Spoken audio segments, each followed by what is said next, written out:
Welcome to the great outdoors. It's the season opener for the 2019 Lucas Oil Pro Motocross Championship, sanctioned by AMA Pro Racing, the Bell Helmets Hangtown Classic. Race recap here from Lucas Oil Pro Motocross 250 Moto 1. 10th gate pick, doesn't matter. Use the inside to knife into the lead. Cooper just gets the edge on Sexton and Cianciarulo.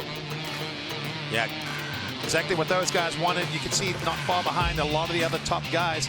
And for Ferrandis, it seemed like it took him about 15 minutes to get going in this motor, but he came on strong. This one, little accident down the hill, teammates get together, and Hunter Lawrence gets a foot peg to the buttocks region, and that's a lot of muscle for riders, a very tender area. He would still get up and finish and get some valuable points.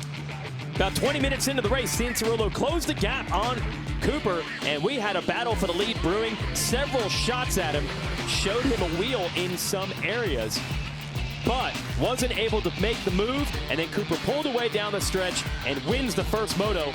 Cianciarulo second, but it was Ferrandis flashing across in third. Well, did you see in the very last corner coming into it? That's where he made the pass. You can see in the background, Ferrandis dived underneath Sexton in the very last corner. When you're at the opening round of a championship, we'll show you how this race looked. It's our 450 Moto 1 recap. Roczen wasted no time attacking the early leader, Webb. Yeah, he made a couple passes quick on the opening lap that got around Webb. Thought this would be a good battle through the moto, but Roczen's pace, even though he may not be 100%, was really good. Then Tomac able to find his way around Barsha. Kind of fell off a little bit at the end. And as Tomac kept moving forward, the next rider he tried to catch was Anderson. Briefly passed him, but then Anderson got him back, pulled away, and then Anderson caught Webb for second. It was a good fight between them for a couple laps until that pass and mistake gave the advantage to Anderson. Roczen, after taking the lead early, was unchallenged. Anderson second, Webb third. And he's definitely emotional about it. To feel like you didn't quite have your best stuff and you can improve but still win by that much is quite a statement. They'll go to work on the machine for Moto 2. Here are the results. It flip-flopped quite a bit between Tomac and Osborne. Tomac had it, lost it, Osborne got him, then Osborne fell, Tomac ends up fourth, Baggett sixth, Musquin seventh, Barsha, Seeley, and Bogle round out the top 10. Dean Ferris ends up in 11th, ahead of fellow Australian Tom Waters. Jake Masterpool, the Privateer, 13th. The opener from Hangtown.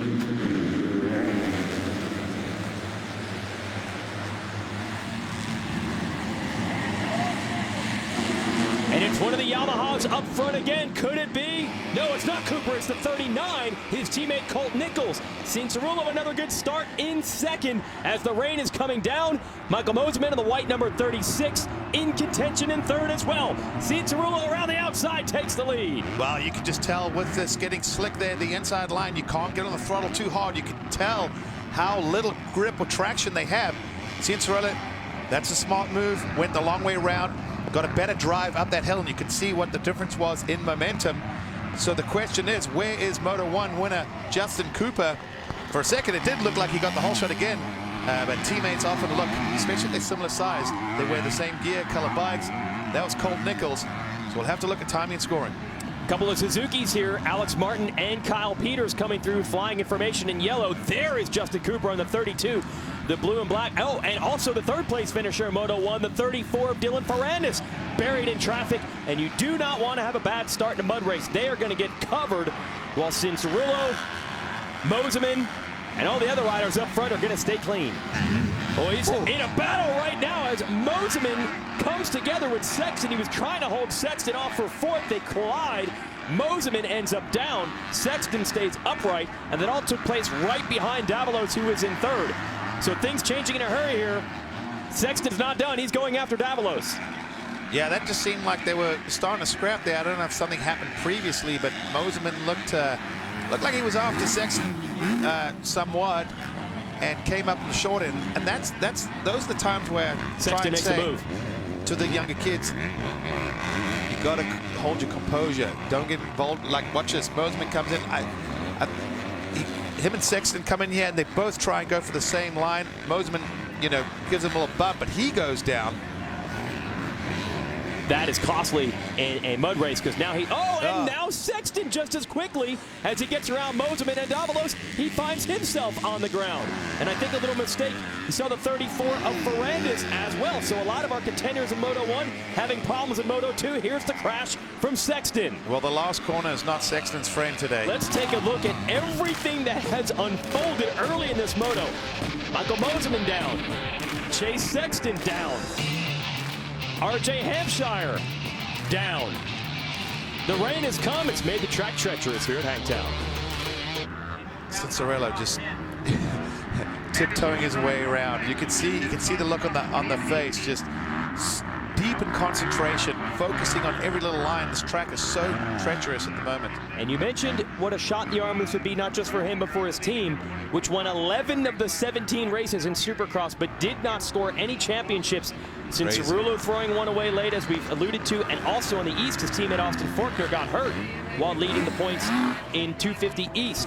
So Mitch Payton, perhaps the most successful team owner in the history of the sport. Hard to believe that Mitch needs to catch a break, but that's the way it has been the last couple of years. Anything that could have gone wrong for that team has, and it looked like it was all slipping away. But Cincerello has re-grasped some control over this 250 class, at least in Lucas Oil Pro Motocross. What a huge rebound from an emotional heartbreak 2 weeks ago in Supercross. Adam Cincerello wins here at Hangtown. He needed that. You can see what that means to him. I think Pro Circuit needed that. See that pounding his chest. He's like, that was hard, baby. That was hard. You know, for kids out there that, you know, that see us, and we go through such peaks and valleys, you know, and I was taught by my parents and the people around me that most important shot is the next one. You know, you gotta get back up and you gotta fight. I mean, life's full of ups and downs, and it's nice to get the outdoors started off like this, especially a stressful day with the rain. Had a little scare there with my goggles at the end, but man, I couldn't be more proud of my team. Monster Energy, Pro Circuit, Kawasaki. Nick Way has been huge for me. Looking to carry this momentum forward. It's a good way to get started. The experience pulled him through to second with 1-4 scores in the 2 races, and his teammate Nichols on the podium with a 5th and a 3rd. That's the tiebreaker. He and Ferrandis scored the same amount of points, but the better second moto puts Nichols on the box, with Ferrandis just missing. Kind of surprised to see Ferrandis in that second moto. Not what we expected, usually a very good mud rider. All year long, be giving away the Deltran battery 10-year RC hard charger, the rider makes the most passes throughout the weekend. If these riders don't want to make passes, they want to start up front. It's a pair of KTMs. Marvin Muscat on the 25, gonna lock down your whole shot. And the number 1 of Eli Tomac is right there, as well as the 2 of Cooper Webb. Tomac manages to edge ahead of Webb, and now going after Muscat. Tomac wanted that real quick because he knew if he got around mistake in the ruts. Oh, this could hurt him, but then looks like Baggett. Yeah, Baggett in 3rd now. Try to get out of the line to get around him. You could just see the rear tire lighting up, going up the hill, throwing mud everywhere. This is going to be tough, especially the opening laps, but what a start from Marvin Muscat. And Roxon up to 4th behind Baggett. Tomac going after Muscat for the lead again. These two have been battling for this championship, 2017, 2018. They'll probably fight for it again this year, but you're going to have company from Ken Roxon. Your first moto winner is already up to 3rd. I can't stress how incredibly talented these guys are to be going the speed of this time. Look at that. Roxon gets over the jump. Tomac doesn't. That's enough. Roxon to the lead. And that is huge, because not only does he get the lead, but he didn't have to get a lot of roost off of Tomac's tire to do it. So he keeps himself clean, and now Roxon is in position for a 1-1 sweep of the 2 motos today. And look at how quickly he pulls away from Tomac. That was like 10 bike lengths very, very quickly there. And I'd be curious to see how Tomac handles this. I don't think he would say, oh, I was definitely expecting to beat Roxon in the mud, but you know, for Eli, does he figure it out? Can he find some new lines? Can he learn from Ken Roxon? Can he remount? He looks like he's changed his mindset a little bit, like, okay, I was being hunted down, now I'm the hunter, going back after him. Here's how Roxon got the lead. It was over the big Fly Racing step-up jump. So watch this. Tomac goes to the inside.